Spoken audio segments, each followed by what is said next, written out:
Okay, so today is October the 10th, 2025. The time is actually 5:32 a.m. Central Standard Time. I'm doing a documentary like a couple of days ago. Not a documentary, I'm just documenting stuff.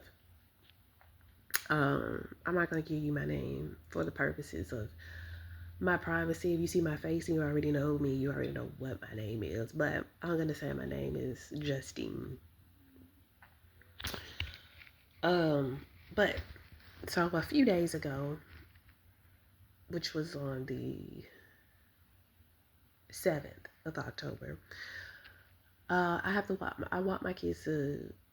Well, I was taking my kids so they can make it to school. On the way there, we're leaving out the house. There's a certain path that we walk. There was nothing on the ground. I could say it was overlooked, possibly, or it wasn't, but there was nothing on the ground.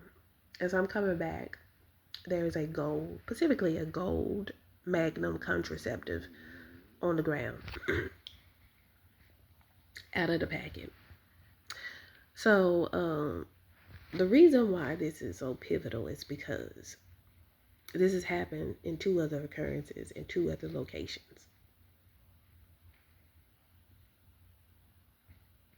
where I'm seeing the specifically gold Magnum contraceptive on the ground in my view, in my line of travel. So it's intentional. There's no plausible deniability that that was intentional because something happens too many times is no longer coincidental. Um, for the most part, excuse me, I have a cold. Um, I don't know what's going on. Like, whoever is, or like, this has to be, it's a part spiritual and part physical. But I wish that these, like, whoever this is doing this, I wish that they would just leave me the hell alone. I'm not, oh, that's my child. I'm not a threat to public safety. I basically don't bother anyone. I stay to myself. Um, I basically stay to myself. And it's like, I really do not understand the rudiments of how someone has the time, the energy, and the conscience to constantly keep bothering someone that does not bother you. I don't get it. So the main thing is that I'm going to pray for whoever these people are. And I pray that God softens their heart. But mainly, let me tell you this. In I think it's in Proverbs, it says that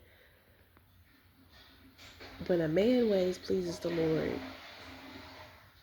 he will cause even his enemies to make peace with him.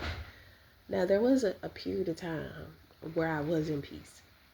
Um, I was still going through different things. Like, I would step outside and there would be maggots in my garbage can, flies, the fluctuation of flies. I would tell you something, one thing. If you all of a sudden start getting flies in your house out of the blue, um, you're probably under spiritual warfare. If you start seeing a whole bunch of little cats, specifically black cats, not being racist or anything, but the significance of a black cat. But when you start seeing a whole bunch of different little cats and animals popping up around your house out of the blue, there's a heavy occultic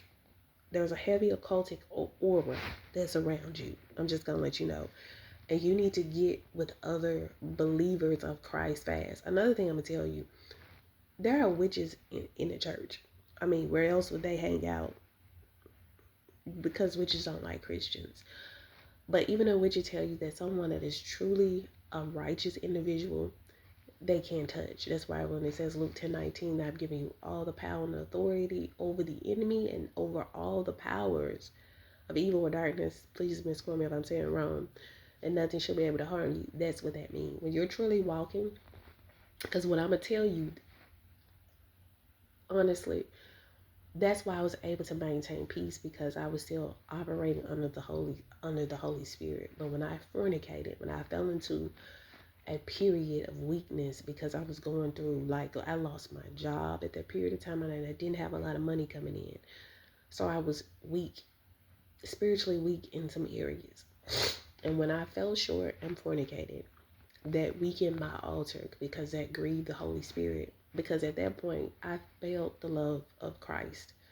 And it's the most beautiful thing. That's like the most unconditional love that you could ever feel.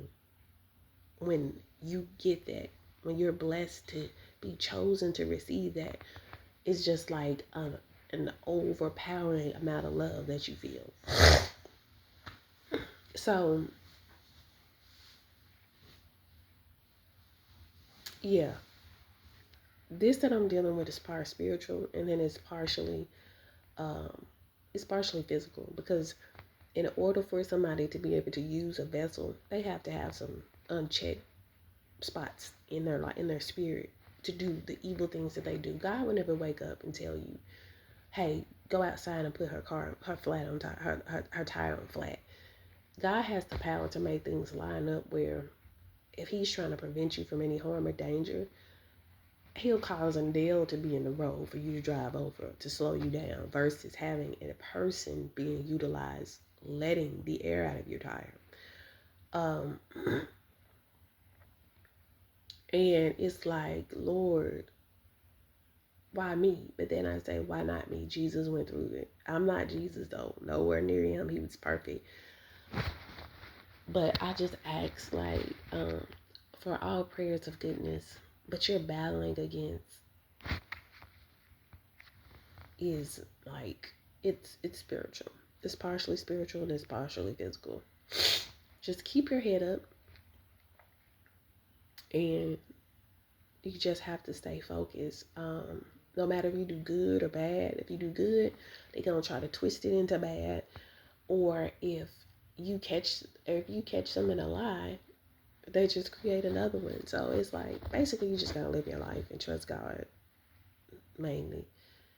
That's all you can do in this situation, because honestly, it's probably not gonna stop. It will become manageable in different periods of time, but it's not gonna stop. Um, just be blessed. And I don't like releasing problems without solution. Main thing is, you have to try to stay connected to any type of support that you may gain.